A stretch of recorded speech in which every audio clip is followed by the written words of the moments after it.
എൻ്റെ കൊച്ചു കൂട്ടുകാരെ, ഇന്ന് നമുക്ക് ഭഗവാൻ ശ്രീകൃഷ്ണൻ, ശ്രീ ഗുരുവായൂരപ്പൻ എങ്ങനെയാണ്, എപ്പോഴാണ്, എവിടെയാണ് ഭൂമിയിൽ അവതരിച്ചത് എന്ന കഥ ആദ്യം മുതൽക്ക് തന്നെ കേൾക്കാം. ഈ കഥകൾ കേട്ടുകൊണ്ട് ശ്രീകൃഷ്ണ ഭഗവാനെ തന്നെ ഓർത്തുകൊണ്ട് നമുക്ക് സുഖമായി ഉറങ്ങാം. പണ്ട് പണ്ട്, വളരെ പണ്ട്, ദ്വാപരയുഗത്തിൽ ഭൂമിദേവിക്ക് ഭൂമിയിൽ ദുഷ്ടജനങ്ങളുടെ ഭാരം കൊണ്ട് താങ്ങാൻ പറ്റാത്ത സ്ഥിതിയായി. ഭൂമിദേവിക്ക് സാധാരണ മനുഷ്യരുടെയും ഈ വീടുകളുടെയും വലിയ വലിയ കെട്ടിടങ്ങളുടെയും ഒക്കെ ഭാരം എത്രയുണ്ടെങ്കിലും താങ്ങാൻ പറ്റും. പക്ഷേ ദുഷ്ടജനങ്ങളുടെ എണ്ണം വർദ്ധിക്കുമ്പോൾ ഭൂമിദേവിക്ക് ആ ഭാരം താങ്ങാനേ സാധിക്കില്ല. എപ്പോഴെല്ലാമാണോ ഭൂമിയിൽ ദുഷ്ടജനങ്ങൾ കൂടുതലാകുന്നത്, അപ്പോഴെല്ലാം ഭൂമിദേവി വളരെയധികം സങ്കടപ്പെടും. അങ്ങനെ ദ്വാപരയുഗത്തിൽ ഭൂമിദേവിക്ക് വളരെ സങ്കടമായി. അപ്പോൾ ദേവി ഒരു പശുവിൻ്റെ രൂപമെടുത്തിട്ട് ബ്രഹ്മദേവനെ കാണാനായി പോയി. ബ്രഹ്മദേവൻ അങ്ങ് സത്യലോകത്തിലാണ്, വേറൊരു ലോകത്തിലാണ്. ഭൂമിദേവി പശുവിൻ്റെ രൂപത്തിൽ പോയി എന്ന് പറഞ്ഞു കഴിഞ്ഞാൽ ഭൂമിക്ക് ഇവിടെ നിന്നും ഭൂമിയായിട്ട് പോകാൻ പറ്റില്ലല്ലോ. നമ്മളൊക്കെ ഭൂമിയിലല്ലേ ഇരിക്കുന്നേ. നമ്മളെപ്പോലെ പണ്ട് കാലത്ത് ദ്വാപരയുഗത്തിലും കുറേ മനുഷ്യരുണ്ടായിരുന്നു. അപ്പോൾ ഭൂമിദേവി പോയാൽ അവരൊക്കെ കഷ്ടത്തിലാവില്ലേ? അപ്പോൾ ഭൂമി ഇവിടെ തന്നെ ഉണ്ടാവും. ഈ ഭൂമിയുടെ ദേവി, ഭൂമിദേവി ഒരു പശുവിൻ്റെ രൂപത്തിൽ ഇവിടെ നിന്നും സത്യലോകത്തിലുള്ള ബ്രഹ്മദേവനെ കാണാൻ പോയി. എന്തുകൊണ്ടാണ് ബ്രഹ്മദേവനെ കാണാൻ പോയത്? ബ്രഹ്മദേവനാണ് ഈ പ്രപഞ്ചം മുഴുവൻ സൃഷ്ടിക്കുന്നത്. അപ്പോൾ ദേവി സ്രഷ്ടാവായ ബ്രഹ്മദേവനോടാണ് സങ്കടം പറയാൻ പോവുക. നമ്മളൊക്കെ അങ്ങനെയല്ലേ? നമ്മുടെ എന്ത് സങ്കടം വന്നാലും നമ്മുടെ അച്ഛനമ്മമാരോടാണല്ലോ പറയുക. അച്ഛനമ്മമാരോടാണ് പറയേണ്ടത്.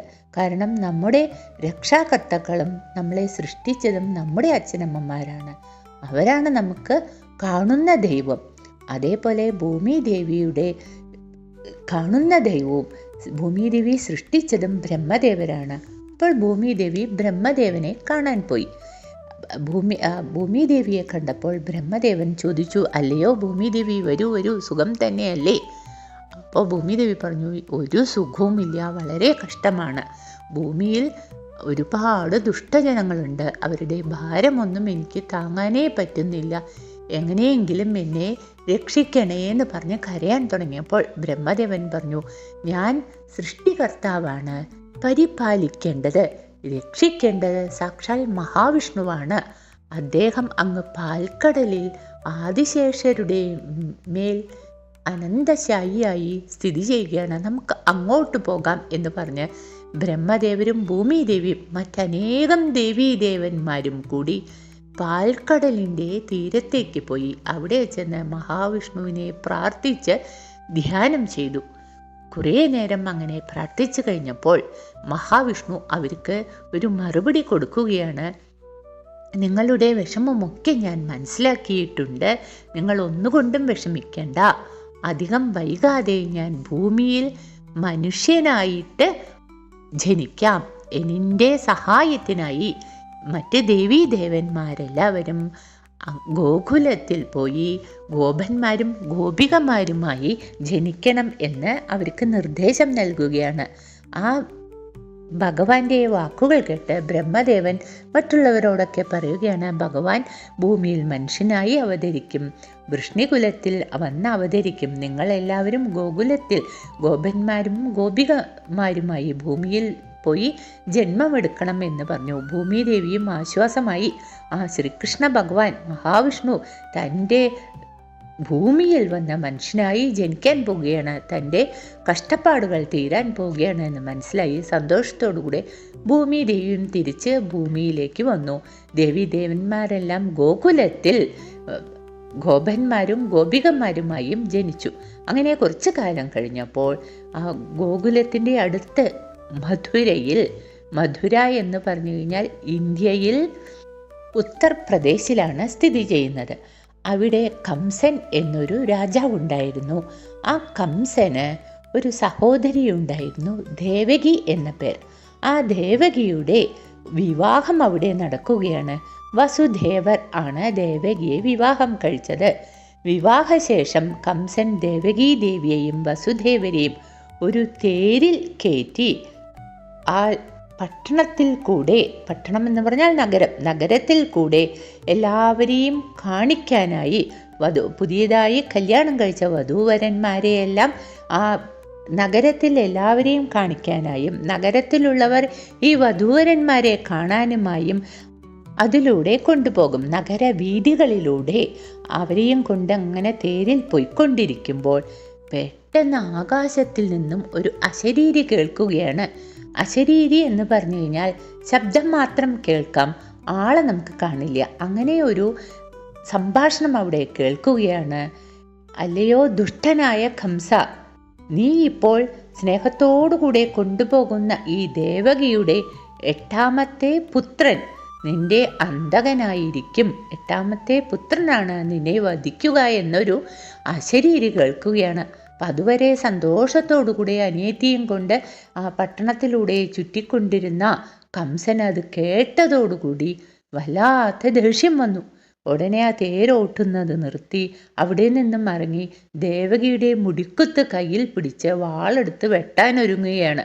ഇത് കണ്ടപ്പോൾ ദേവകിയുടെ ഭർത്താവായ വസുദേവർ കംസനെ കുറേ പറഞ്ഞ് മനസ്സിലാക്കി, ഇവൾക്ക് 8ാമത്തെ പുത്രൻ ഉണ്ടാകുമോ എന്ന് തന്നെ അറിയില്ല, നമ്മുടെയൊക്കെ ആയുസ് നമ്മുടെ കയ്യിലില്ല, ആരാദ്യം മരിക്കും എന്നറിയില്ല, ഇവൾക്ക് അങ്ങനെ 8 പുത്രന്മാരുണ്ടായി, 8ാമത്തെ പുത്രനാണ് അങ്ങയെ വധിക്കുമെന്ന് പറയുന്നത്, അതിന് ഇനി എത്ര കാലം കഴിയണം, അതിന് അങ്ങ് ഇപ്പോൾ തന്നെ ഈ പാവം നിരപരാധിയായ ഇവളെ എന്തിനു വധിക്കണം എന്നൊക്കെ പറഞ്ഞ് സമാധാനിപ്പിച്ച് നോക്കിയെങ്കിലും കംസൻ അതൊന്നും കേൾക്കുകയില്ല.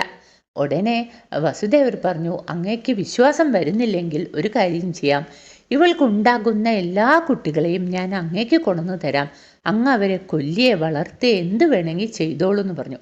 അത് കേട്ടപ്പോൾ കംസൻ ഒരു സമാധാനമായി. ശരി, എന്നാൽ അങ്ങനെ ആവട്ടെ എന്ന് പറഞ്ഞിട്ട് കംസൻ അവിടെ നിന്നും പോയി ഈ വധൂവരന്മാരെ ആ റോട്ടിൽ വിട്ടിട്ട് പോയി. പിന്നീട് അവരുടെ വീട്ടിലേക്ക് പോയി. 1 വർഷം കഴിഞ്ഞപ്പോൾ ദേവകീ ദേവിക്ക് ഒരു പുത്രൻ ജനിക്കുകയാണ്.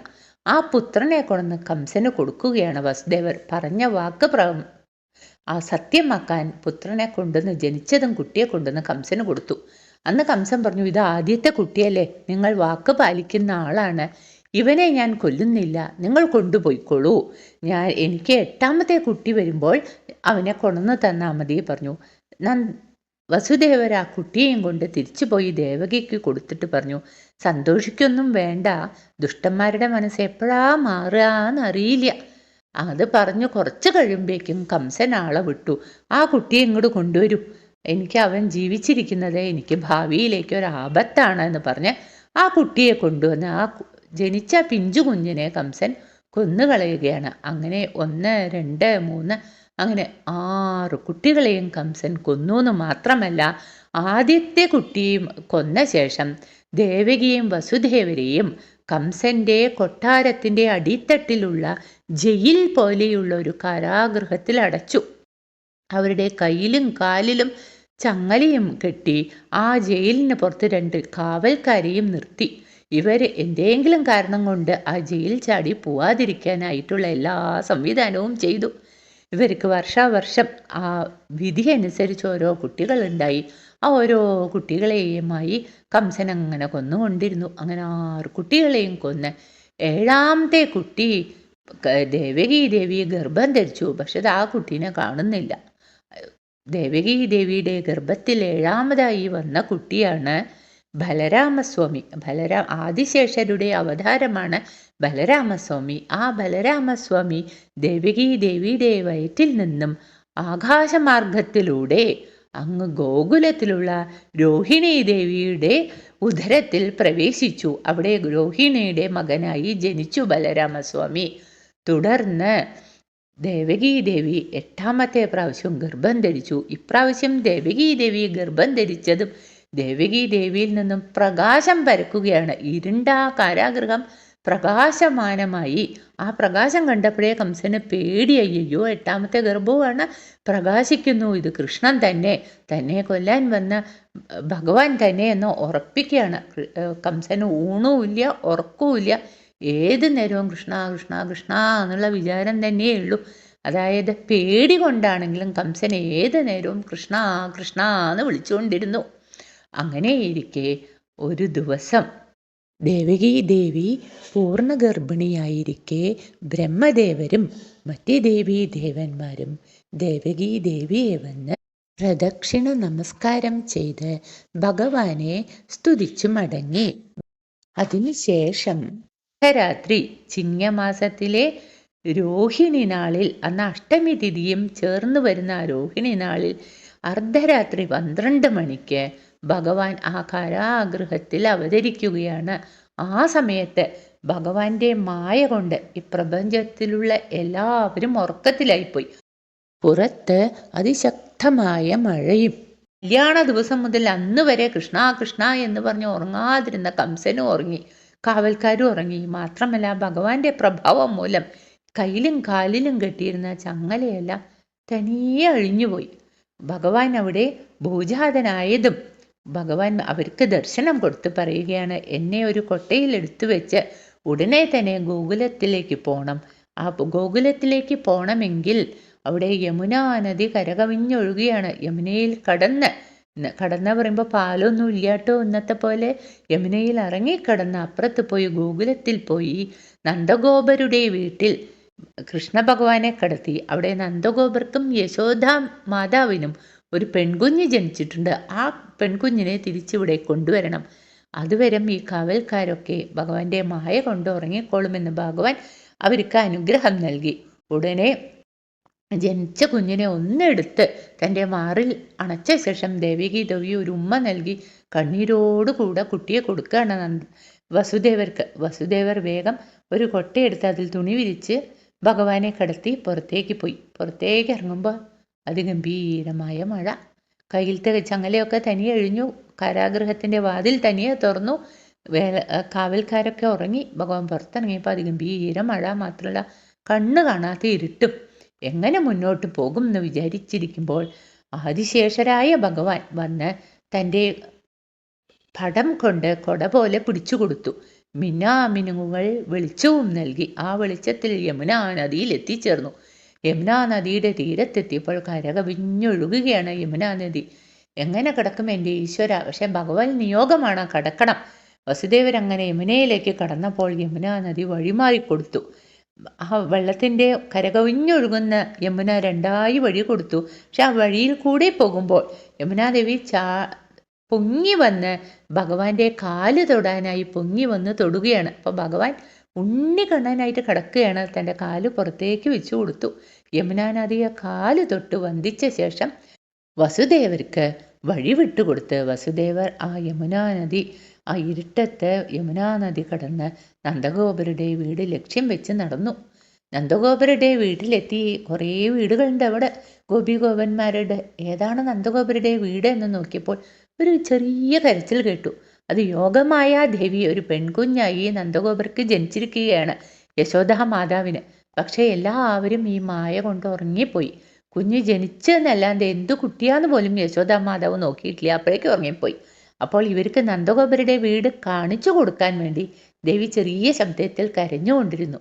ഉടനെ വസുദേവരവിടെ പോയി തൻ്റെ കയ്യിലുള്ള ഉണ്ണിക്കണ്ണനെ അവിടെ കടത്തി. അവിടെ നിന്നും യോഗമായ ദേവിയെ എടുത്ത് തൻ്റെ കൊട്ടയിൽ കിടത്തി തിരിച്ച് മധുരയിലേക്ക് പോവുകയാണ്. ഇങ്ങനെയാണ് ശ്രീകൃഷ്ണ ഭഗവാൻ ഭൂമിയിൽ ജനിച്ചത്. നോക്കൂ, ഭഗവാൻ പോലും ജനിച്ചത് ഒരു കാരാഗൃഹത്തിൽ. ജനിച്ചതും സ്വന്തം അമ്മയെ വിട്ടുപിരിയേണ്ടി വന്നു. സാക്ഷാൽ ഭഗവാനായിട്ട് പോലും ഭൂമിയിൽ മനുഷ്യനായി ജനിക്കുമ്പോൾ ചില കഷ്ടപ്പാടുകൾ ഉണ്ടാവും എന്നത് നമുക്ക് കാണിച്ചു തരികയാണ് ഭഗവാൻ.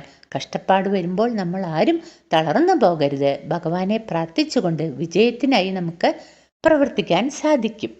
അടുത്ത കഥ അടുത്ത വീഡിയോയിൽ പറയാം. എൻ്റെ ഈ ചാനൽ സബ്സ്ക്രൈബ് ചെയ്ത് എന്നെ സപ്പോർട്ട് ചെയ്യുമല്ലോ. സർവത്ര ഗോവിന്ദനാമ സങ്കീർത്തനം. ഗോവിന്ദ ഗോവിന്ദ. നാരായണാഖില ഗുരു ഭഗവൻ നമസ്തേ. ശ്രീകൃഷ്ണാർപ്പണമസ്തു.